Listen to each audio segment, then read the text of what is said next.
In the name of the Father, the Son, the Holy Spirit. Amen. Mahal na Ama, maraming salamat sa pagkakataon nito na makapagtipon ulit kami upang marinig ang iyong salita, ang iyong bumubuhos ng pagmamahal. Panginoon, tinataas namin sa iyo ang bawat isa, ang bawat miyembro, ang bawat nakikinig, ang bawat sapi.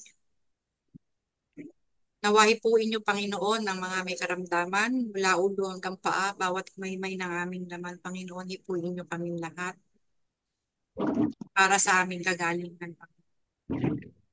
Mahal na Ama, tinataas namin sa iyo ang bawat isa na huwag nawa kaming makalimot na sa kabila ng pagkakaiba-iba ng paniniwala namin, kung minsan hindi pagkakasundo, huwag namin makalimutan na nandito kami para sa iyo upang laging manaig ang pagmamahal, upang laging manaig ang pag-uunawa sa isa't isa.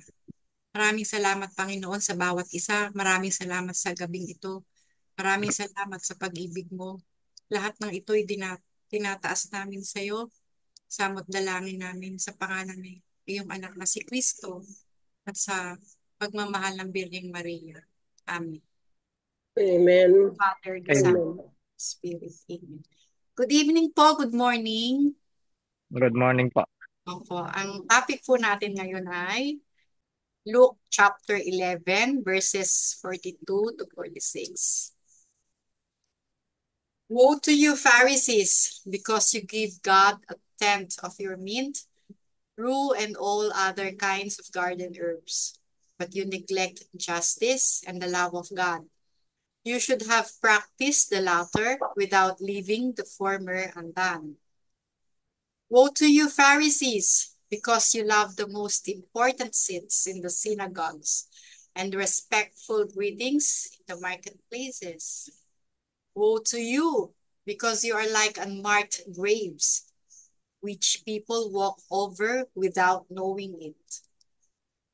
One of the experts in the law answered him, Teacher, when you say these things, you insult us also. Jesus replied, And you experts in the law, woe to you, because you load people down with burdens they can hardly carry, and you yourselves will not lift one finger to help them. The word of the Lord. Thanks. Praise to you, Lord Jesus Christ. Thank you, Lord, for your word. Yes, Lord.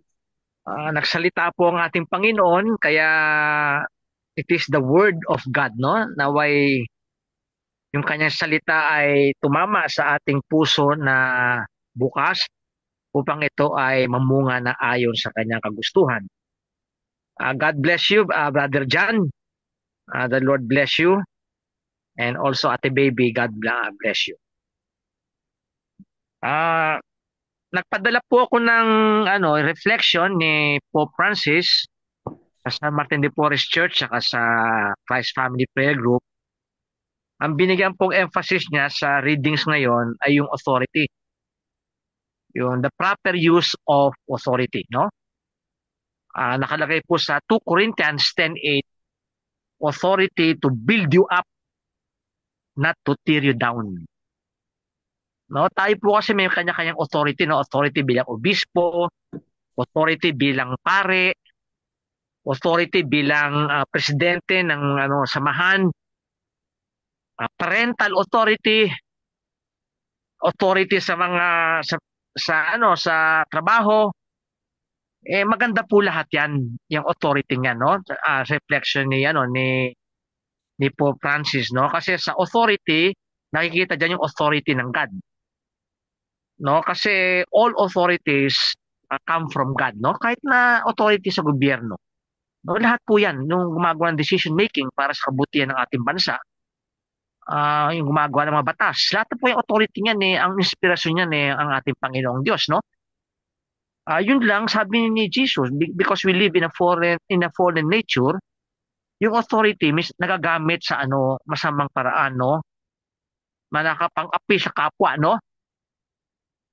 Yung gumagawa ng mga batas o mga palakaran na nagbi-breed ng corruption. Na sinasabi ni Pope Francis, no? Hindi natin kaya elaborate yan, no? Kasi kitang-kita naman natin sa lipunan, no? Kung paano marami sa mga may otoridad ay ginagamit ang kanilang authority para magkamkam ng kayamanan ng bayan, no? Na ang taong bayan ay hirap na hirap kumita. Samantala sila, ang kanilang pagkuha sa kaban ng bayan ay milyon-milyon at bilyon sa mga projects, no? Halimbawa, yung flood control, no? Sa isang lugar, ang budget niya 51 billion. Tapos ganito nangyari sa flood control, no? Kaya ang nakaw dyan, nakabanbayan, more billions. Mortal sin po yan. Kaya si Jesus, ang word of God ni Jesus, karamihan dyan kinokonsult tayo. No, yung marami nakalagay sa word of God, magandang pangako niya, gaganda buhay natin, gagabayan niya tayo. Pero may mga instances sa word of God, nagagalit ang Diyos. No, sinisisi niya. Ang tawag to, rebuke, no? Ni-rebuke ni Jesus. Para, it is a loving rebuke. Para wag tayo mapahamak ang ating kaluluwa sa eternal death, kundi will lead to eternal life, no? Kaya itong rebuke, no? Itong pagsisisi ni Jesus sa mga Pariseyo, sa mga scholars of the law, ito yung mga scribes, no? Mga magagaling po yan, magaling. Alam po nila dapat gawin. Pero sila mismo hindi na magawa yan. Kaya ito yung reflection ni Pope Francis na sinasabi niya, yung authority, kailangan yan para sa kapakinabangan ng tao, hindi sa pagpapahirap sa tao. No, kaya siguro sa isang yugto, mamaya siguro pagkatapos nito, pagdasal natin lahat naman sa authority, no? Lalo sa Pilipinas, no? Lugmok na tayo sa hirap. At yung iba naman na nasa authority, kuha ng pera ng bayan, hindi lang millions, kundi billions. At pumapatay pa. No? Kaya ito ay rebuke, loving rebuke ni Jesus, no? Loving. Kasi ayaw ni Jesus na mag-lead sa eternal death. Yung mga Pharisees, yung mga scribes, yung mga scholars of the law. Kaya isipin po natin yung mga rebuke ni Lord sa atin kung ito'y tumatama din sa atin. No? Parang ang sinasabi natin si Lord sa atin, magkaroon tayo examination of conscience. Kasi mga nabanggit ko, yung mga very obvious, no?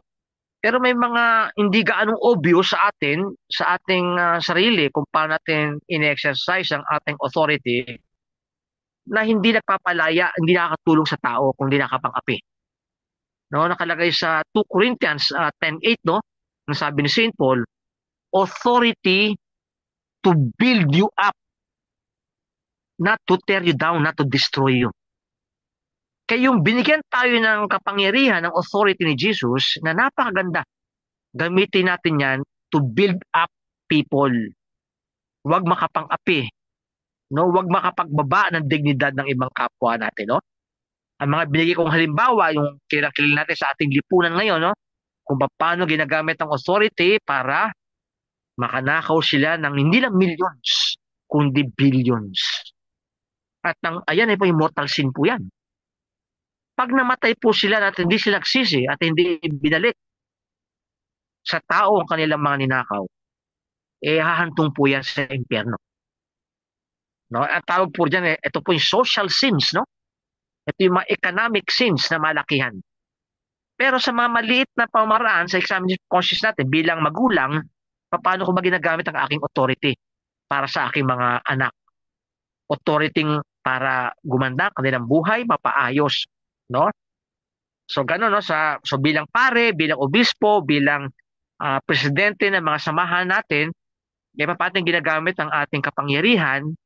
Ito ba'y nakakatulong sa dignidad ng tao? Ayun po, a reflection ni Pope Francis tungkol sa readings natin tungkol sa authority, no? At hindi po sinabi ni Jesus, no, I will send you the Holy Spirit, no? Nasa John 16, no? John 16 at verse 8, no? Sinabi ni Jesus, I will send you the Holy Spirit to convict you, to convict the world of sin. What is right and wrong and what is pleasing to God, no? Ayun po sinabi, ayun po role ng Holy Spirit, no? Ah, nung nabanggit ko po sa inyo, no, marami sa Word of God to console us, to comfort us, to encourage us, to guide us, to strengthen us. Pero yung Word of God, parang salamin yan. Parang salamin. Para makita natin yung state ng ating soul. Kaya the Holy Spirit is sent upon us para malaman natin kung ano ang hindi nakakabigay ng kaluwalhatian at hindi nakakapag-please kay Jesus, no? Siguro sa mga nagbasa kanina o nagsimba, maganda i-connect yun sa first reading. Kasi yung first reading na nakakonect sa gospel ngayon, maganda. It is about the life of the Spirit and the life of the flesh. No? Yung life of the flesh, nakalagay po ang first reading po ngayon for today, Galatians 5:18 to 25. Yung life of the flesh and life of the Spirit, no? Kaya parang ito kung siya mirror examination of conscience, no? Na pag tayo hini po ni Lord na nagkukulang ka diyan, humingi tayong tawad at magkaroon tayo ng repentance, magkaroon tayo ng renewal, no? Ano ba yung life of the flesh, no? Very clear, no? Now the works of the flesh are obvious, no? Ito yung obvious, no? Immorality. Wag na natin wag na natin pag-usapan.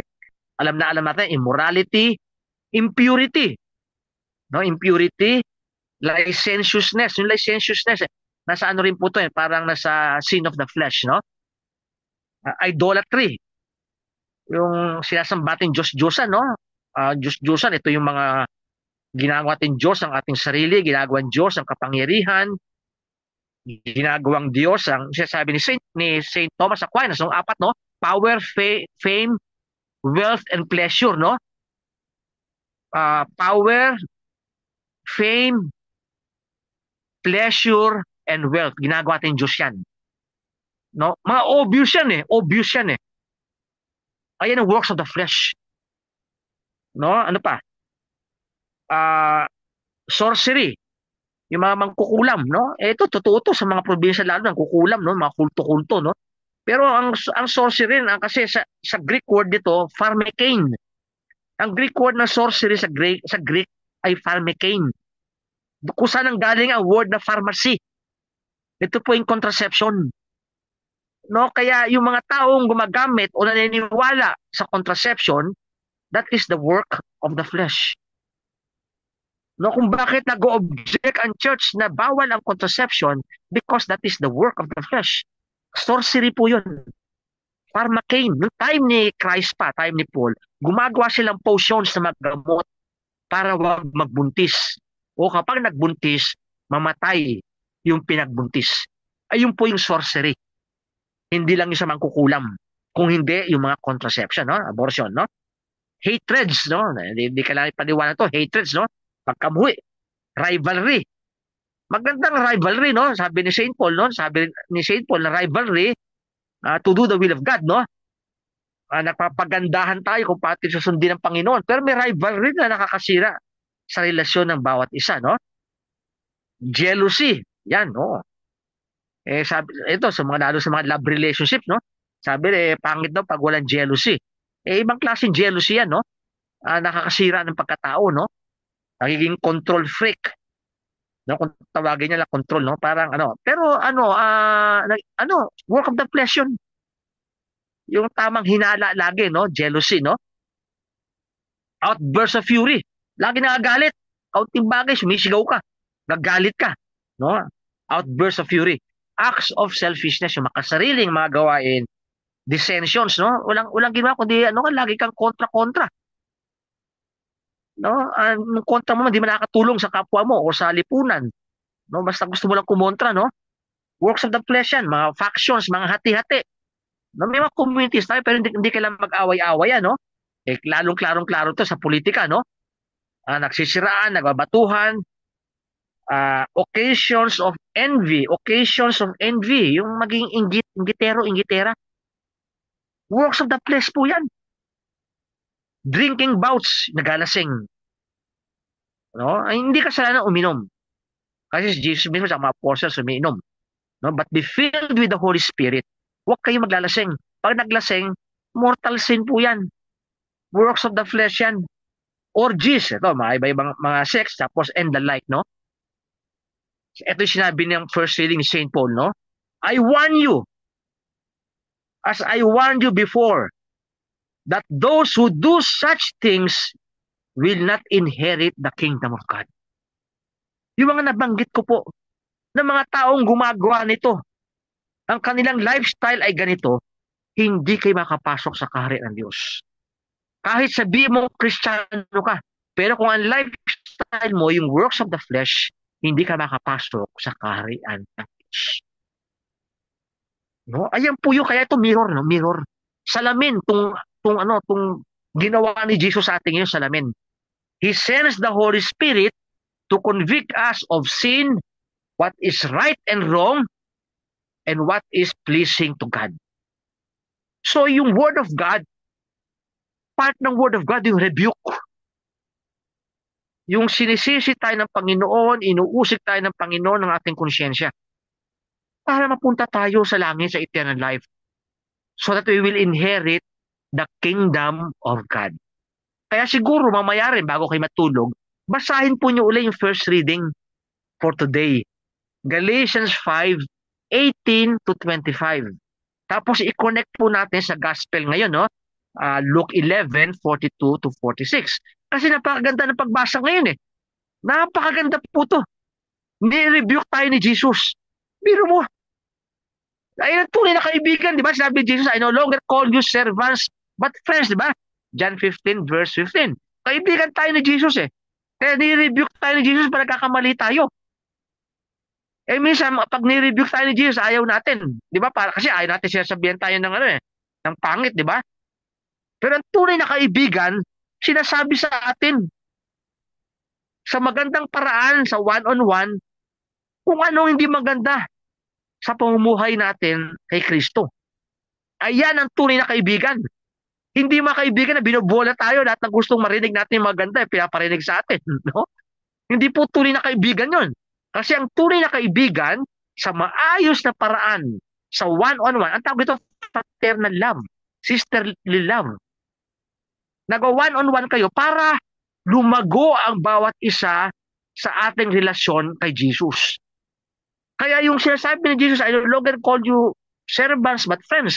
Kaibigan tayo ni Jesus.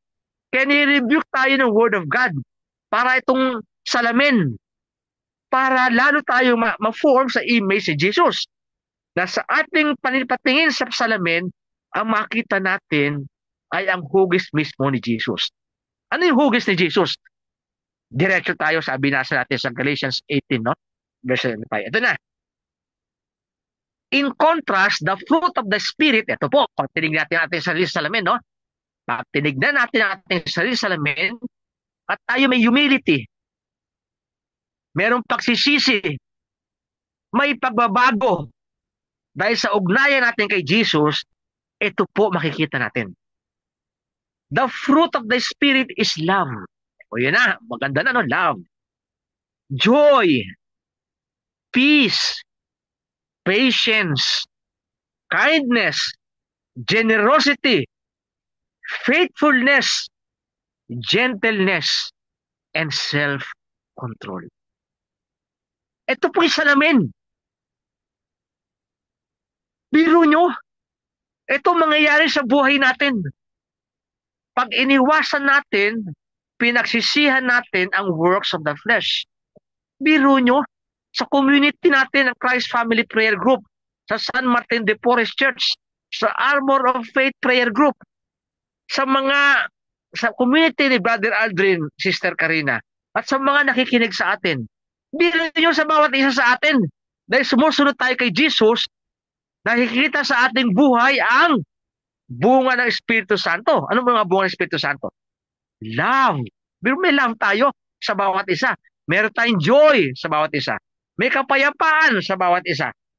Mayroong patience. May kindness. May generosity. May faithfulness, gentleness, and self-control.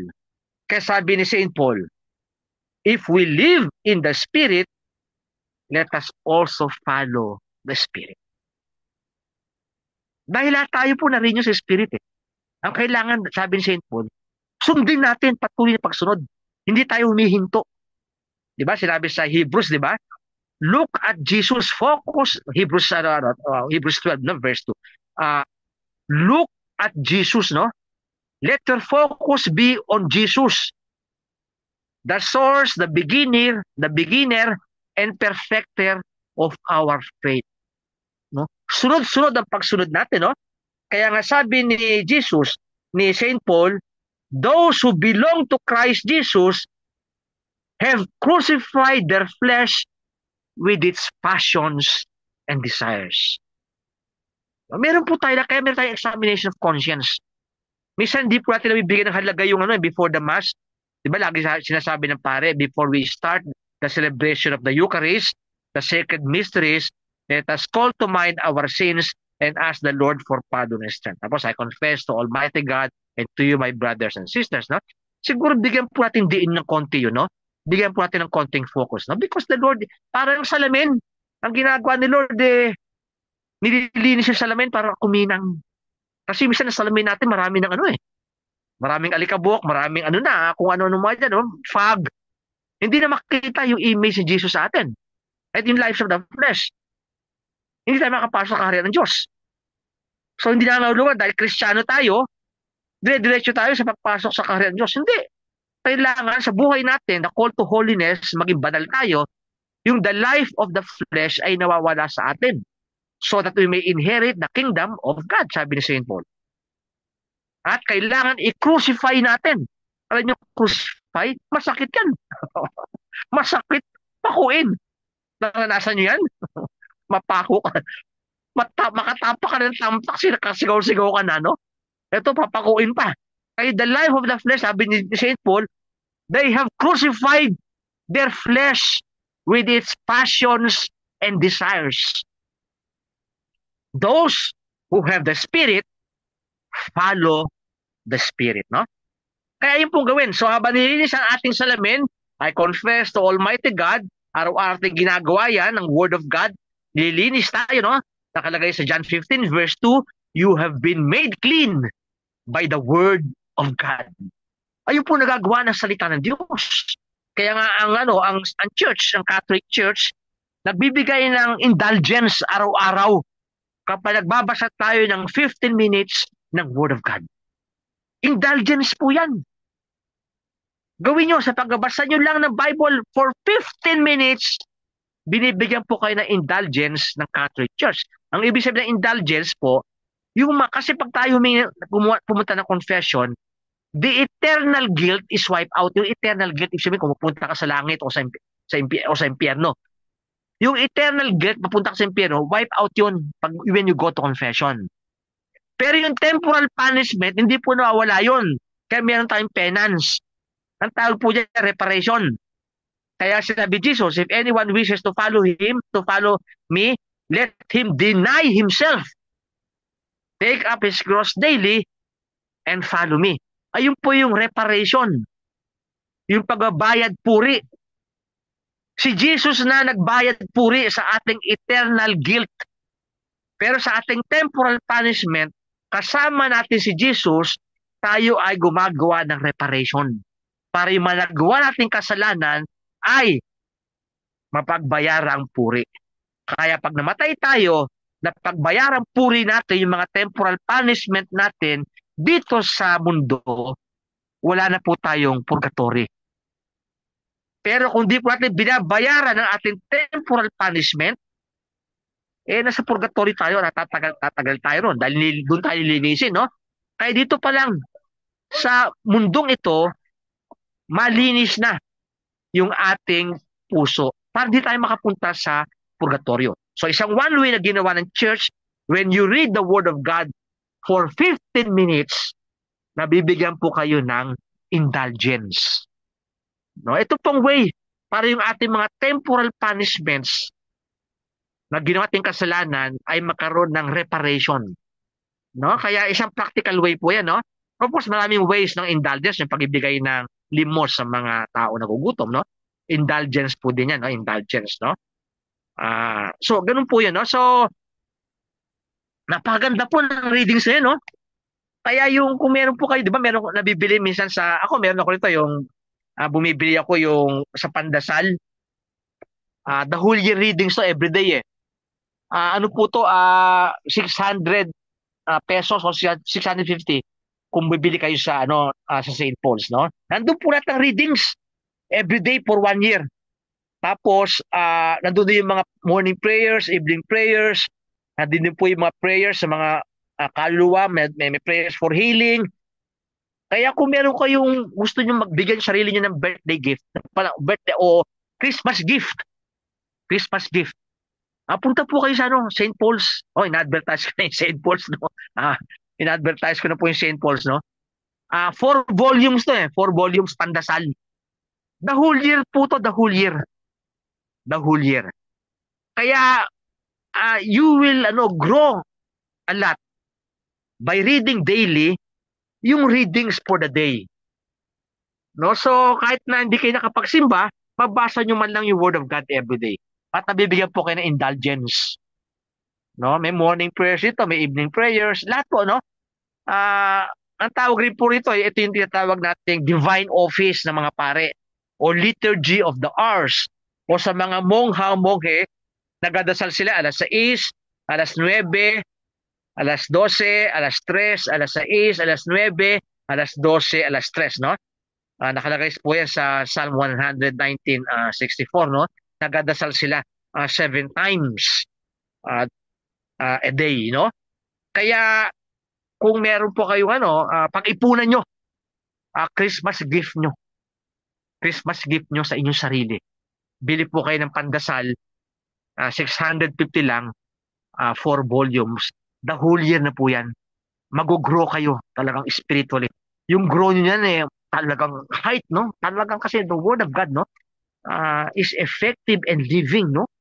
It touches the spirit, no? The soul, no? And the spirit, no? It detects, no?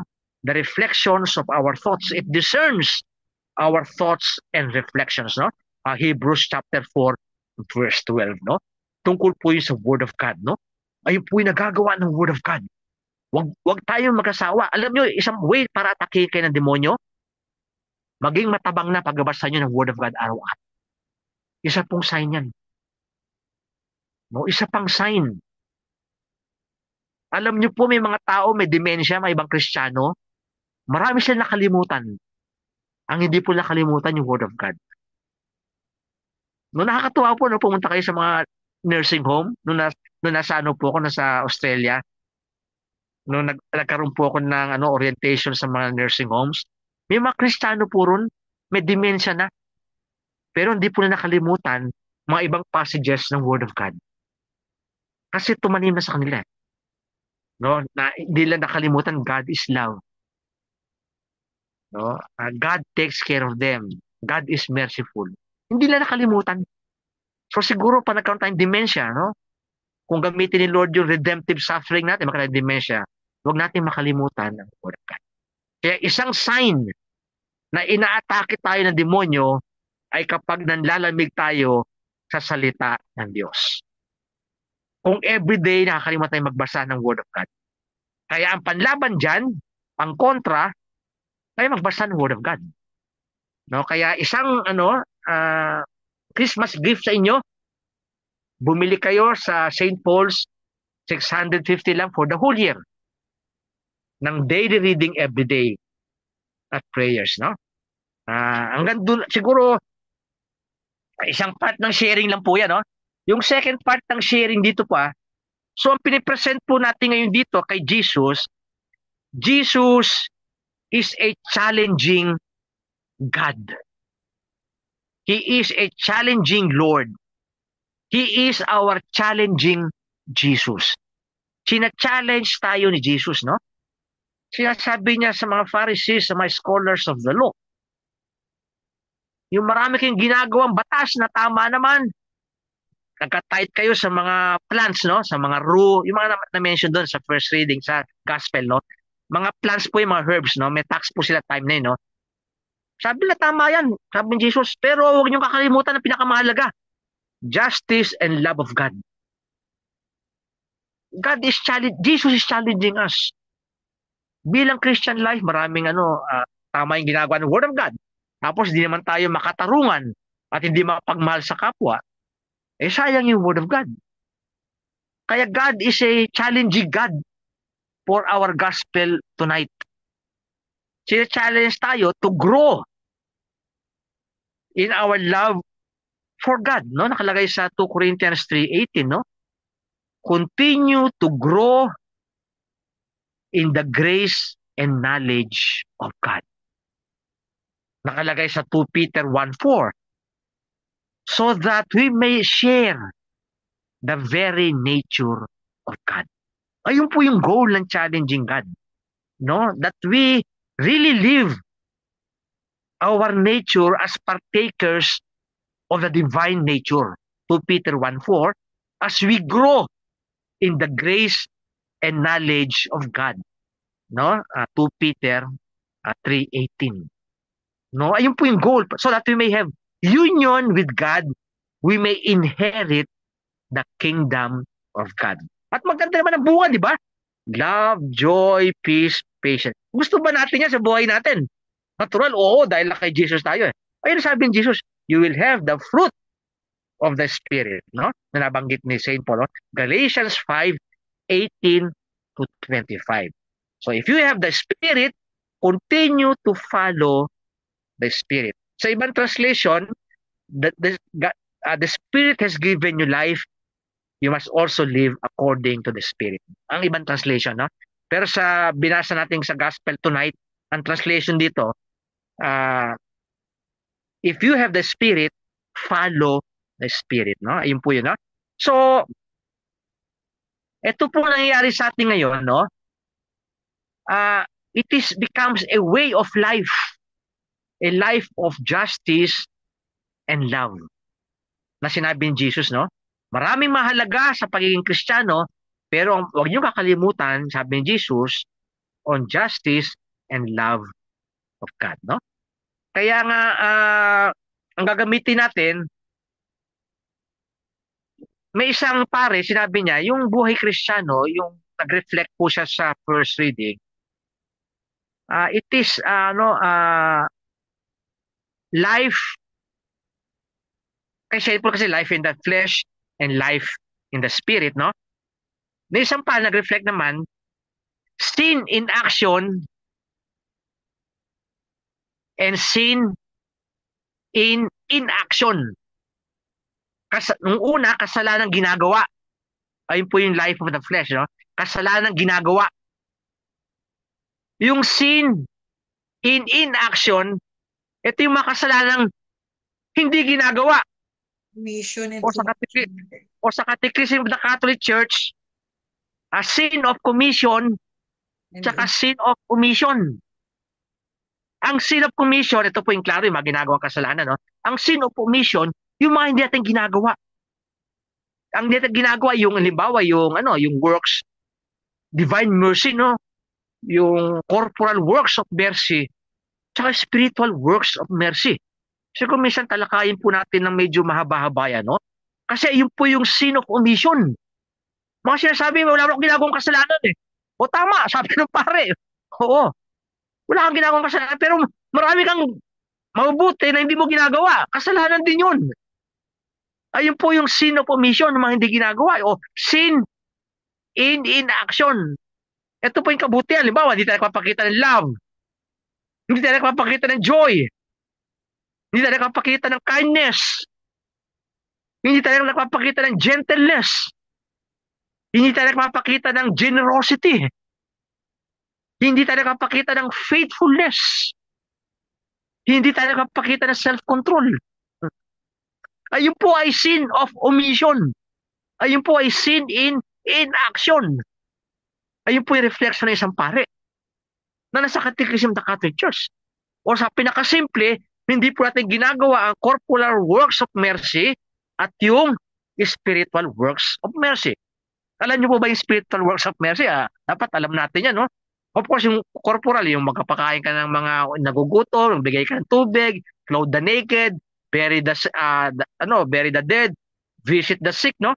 Yung spiritual works of mercy, ayun po yung forgive others. The spiritual works of mercy, you forgive others.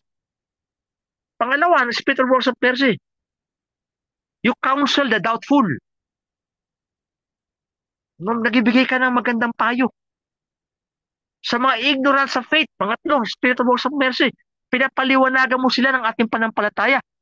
Isa po sa mga purposes yan kung bakit tayo may appointment with Jesus every Wednesday.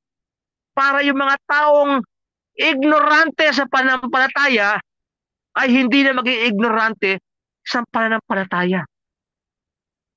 Kung hindi nyo may paliwanag, i-share nyo yung ating yung ating YouTube. I-share nyo. Against sila sa purgatory. O i-send nyo. Meron tayong topic sa purgatory. I-send nyo. Kung nahabaan sila sa 1 hour, sabi nyo, pakinggan nyo lang yung mga first 15 minutes. Kasi nandun po yung yung pinaka-gist, pinaka-summary, first 15 minutes, no?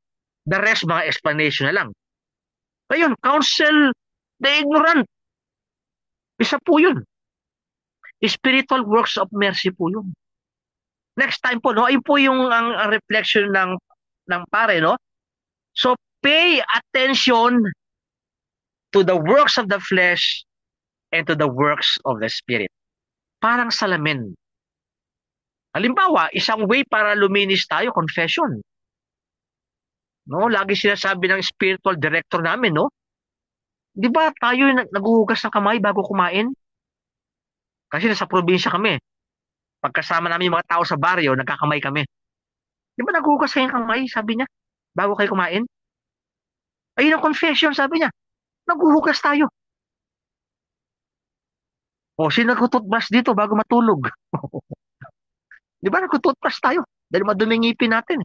Hindi na siguro bago matulog, sa umaga, bago, pagkagising. O sa tanghali, pag kumain tayo, nagtututbrush tayo. O, nung COVID-19, o, anong madalas yung pinapayo sa sarili nyo? Ano po yan? Alcohol! Para maging malinis tayo. We want that wala tayong infection, wala tayong bakterya. Ayun po gusto rin ni Jesus sa atin. No, sa confession, we become pure, spotless, holy kay Jesus, so that we may inherit eternal life. Because Jesus is holiness. Salamin si Jesus holiness. Kaya yung confession, way ni Jesus yan. Makabalik tayo. Kaya maganda yung practice of confession Siguro maganda mabigyan kong din po sa inyo, no? We go to confession not only once a year. Kung di may pagkakataon tayo. Kasi ayun po ginagawa ng confession, no? Parang naghuhugas ng kamay, nag-toothbrush, nag-alcohol. No, ayun po yung ginawa. Nag-mass tayo. At yung communion, we become one with Jesus, no? So that we may inherit eternal life. Para yung union natin with Jesus ay maigting na maigting. Nag-grow tayo. Continue to grow in the grace and knowledge of God, no? To Peter 3:18, no?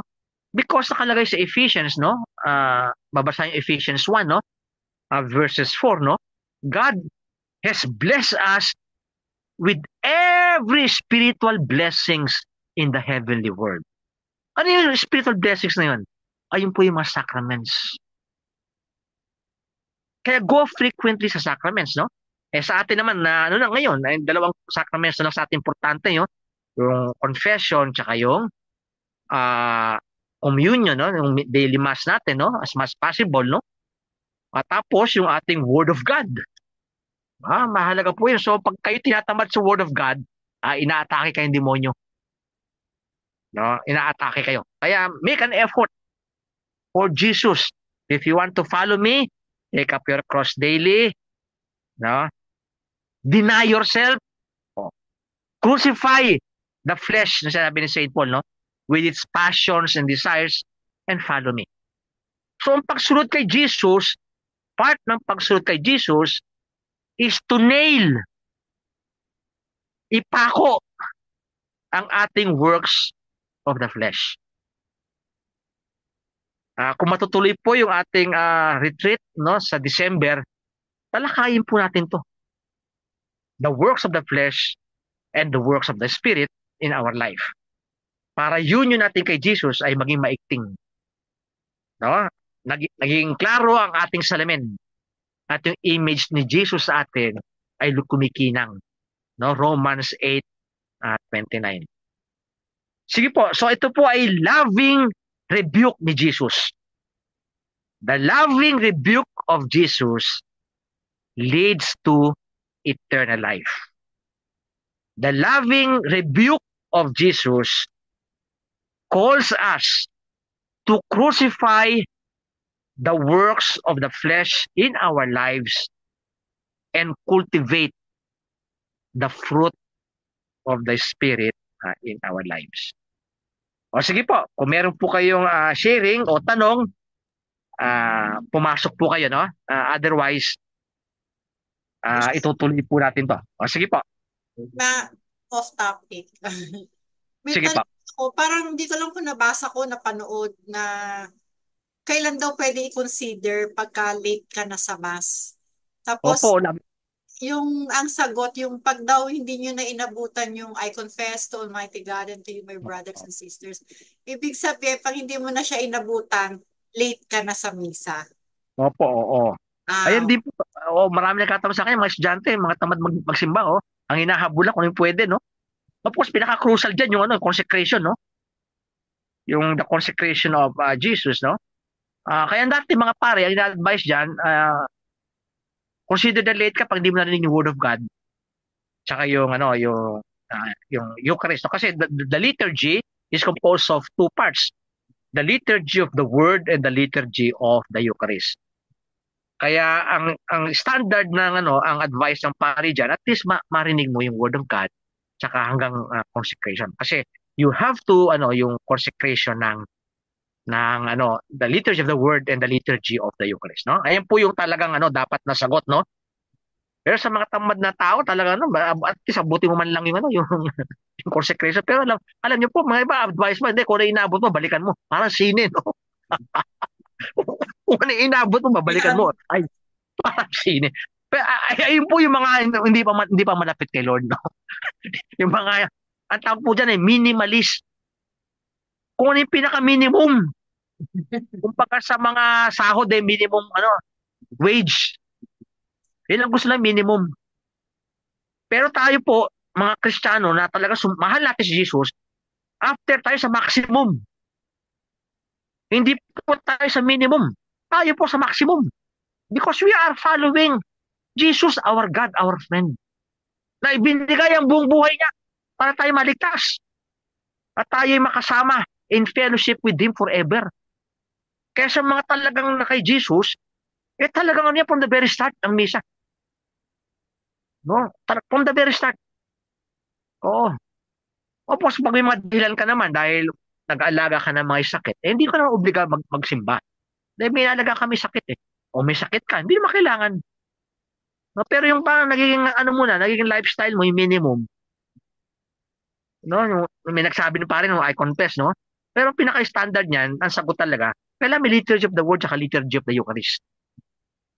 Pero talagang kung walang-wala talaga, sabi ko, at least ma-consecration lang, maabuti mo yun. O pumasok man sa simbahan para may grace of God ka. No?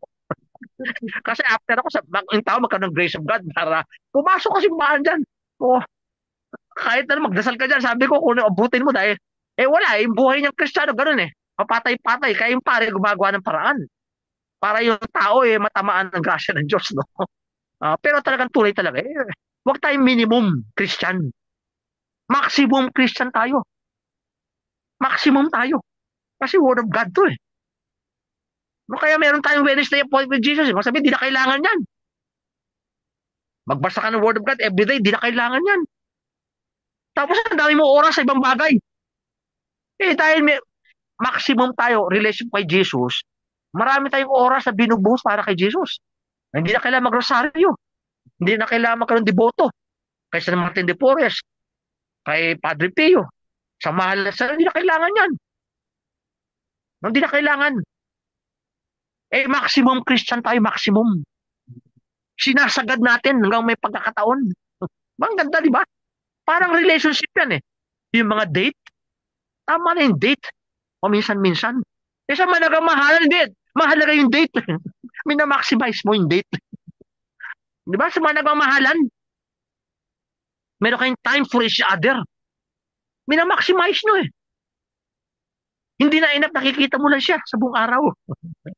Nag-uusap kayo, nag-love making kayo, nagkikwentuhan kayo. Kasi minamaximize nyo yung relationship nyo. Ganon din po sana dapat ang Kristiyano. Minamaximize natin ang relationship natin kay Jesus. Halimbawa, ganon din sa mga magulang sa anak. Hindi enough na pinapakain mo yung anak mo. Hindi enough na pag may sakit, pinapagamot mo, pinapaaral mo. Minamaximize mo ang parent-child relationship hanggang may pagkakataon. Nagkakaroon kayo ng bonding, nag-uusap kayo. Minamaximize mo because it is a loving relationship. Dahil it is a loving relationship with God, nagkakaroon din ng loving rebuke. Kasi alam ni Jesus kung ano magpapaganda ng inyong relationship. Kaya may loving rebuke. Sinasabihan tayo ni Jesus. Huwag Parang din sa mga nagmamahalan. May loving rebuke para umigting ang relationship. Di ba? Madalas ka nag-text. Sabi mo, huwag mo na ako i-text, na-istorbo ko Di ba? Importante yung mga text Importante yun No? Kasi you are in a loving relationship. Kaya may renewal. Merong marriage renewal. May renewal ng parent and child and children relationship. Kaya may renewal, may mga retreat, may mga recollection. May mga renewal yan. May loving rebuke. May loving rebuke para gumanda ang loving relationship na maglilid sa ating relationship kay Jesus to eternal life, union with the Father, the Son, and the Holy Spirit, and all the angels and the saints with Mama Mary and Saint Joseph, no? And the archangels, no? Ayun po yung goal natin. Ayun po ang goal natin. Kaya, clear tayo sa goal. Clear tayo sa goal. Ang appointment natin with Jesus every Wednesday, para tong relationship natin ito ay umigting, gumanda, lumalim, ma-heighten, no? Ma-maximize natin habang tayo ay nasa mundo. Bishop, balik lang ako doon sa first reading. Papa. Di ba mga Pharisees, mga Pariseo, sila ang gumawa ng batas? Papa. Hindi mo ba sila guided para may allow na mangyari? Kasi sa sobra namang higpit ng batas na ginawa nila, di ba yung sinabi sa gospel, hindi na sila cautious sa burden ng kapwa nila. Papa. Bakit kaya parang naa-allow ni Jesus Christ yung mga ganong bagay, Bishop? Ano po yan ang binigay po sa mga Hudyo, 10 Commandments. Tapos itong mga Pharisees at yung mga ibang tao, itong 10 Commandments ginawang 613. 613. Ang daming batas. Diba sa batas sa Sabat, no? Bawal ka magluto pag Sabat. Bawal magluto. Kaya naguluto yan bago mag-Sabat. Bawal maglakad ng 100 meters from the house. Kaya pag sobra yung sa 100 meters, meron silang basket na merong sand. Kaya after 100 meters, kukuha sila ng sand, ikakalat nila sa harapan nila para tuloy-tuloy sila maglakad na hindi pa sila away from home. Naging metikuloso sila na mali. Naging burden na yun. Halimbawa, kaya ka, di ba, huwag ka magpapagaling ng tao kapag Sabat. Di ba, reklamo lang kay Jesus yan, di ba? Maraming araw ka naman pwede magpagaling, bakit Sabat pa? Sinasabi ni Jesus, yung Sabat ginawa para sa tao. Hindi para apihin ng tao. Kaya may mga batas po, hindi, nung ginawa ng 630 na, hindi na po sila inspired by the Holy Spirit. Halimbawa, before, part ng penance, yung alam mo, inampas mo sarili mo. Mga iba, di ba? Yung mga ginagawa ng mga iba, almost ayaw ng church yan, no? Yung pag Holy Week, nung tawag, mali yun, mali. Pero maraming gumagawa ng mga ibang Katoliko. Pero sinasabi ng Diyos, ng church, bawal yan. So dapat minimalist lang yan. Dapat yung mga laws natin, hindi dapat bumangga sa law ng God. Hindi pwede. No, halimbawa, before kasi ng fasting, before you receive communion, 24 hours before.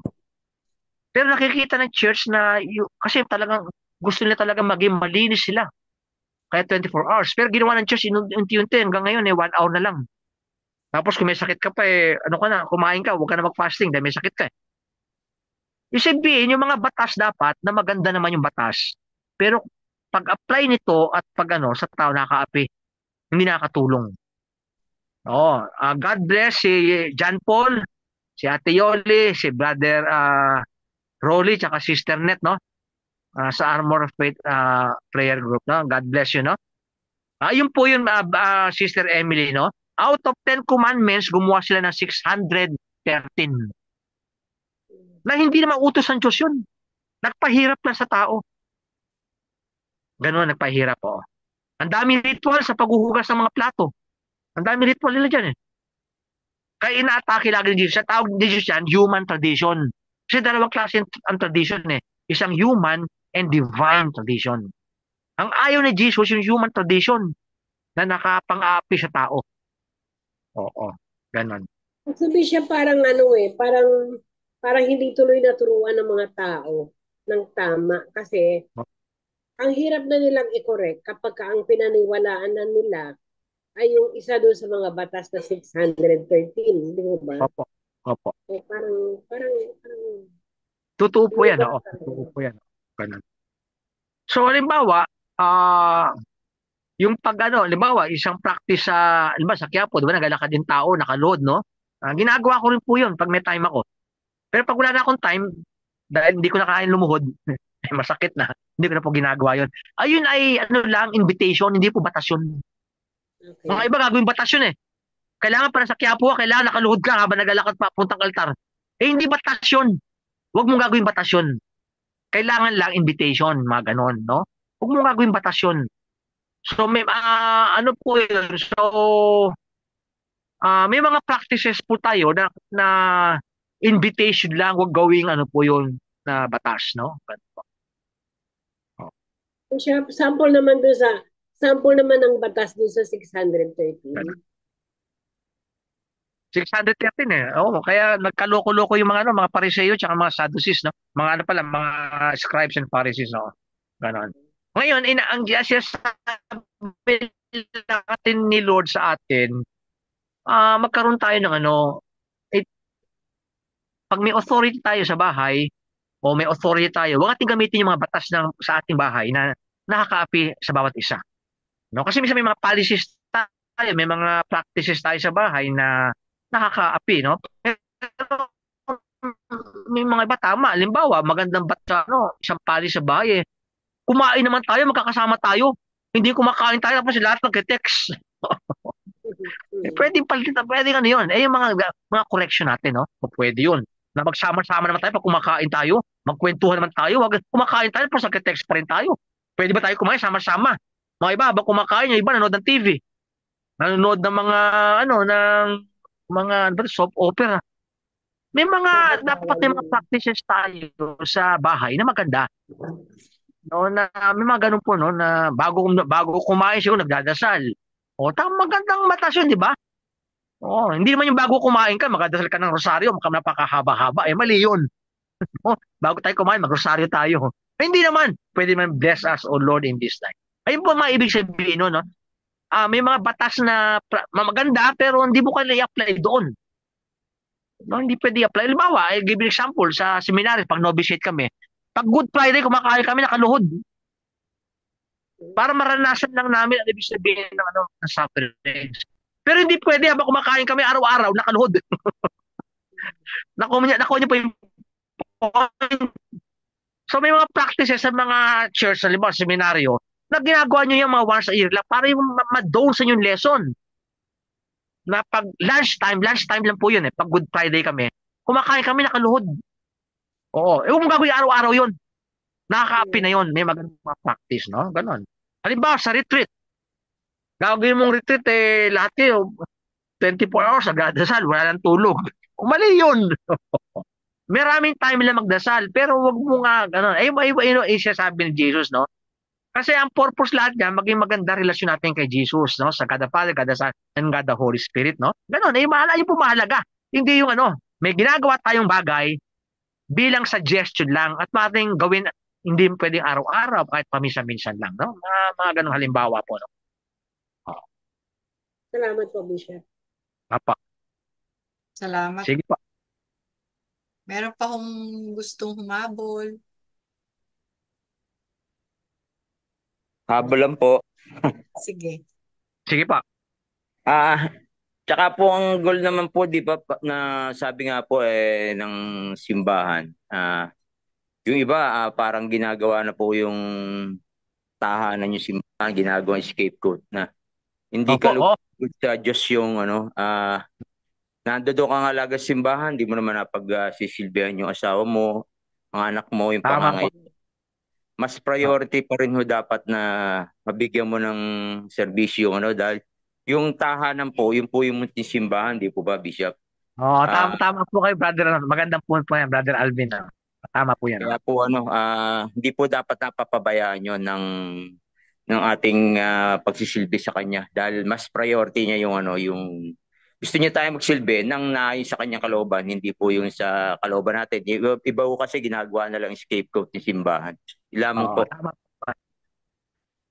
Tama po kayo. Tama po kayo. Nakahabol lang. Nung nag-taxi kami ni nanay, yung taxi driver, kinukwento niya, yung daw asawa niya, laging nag-aano ng Black Rosary.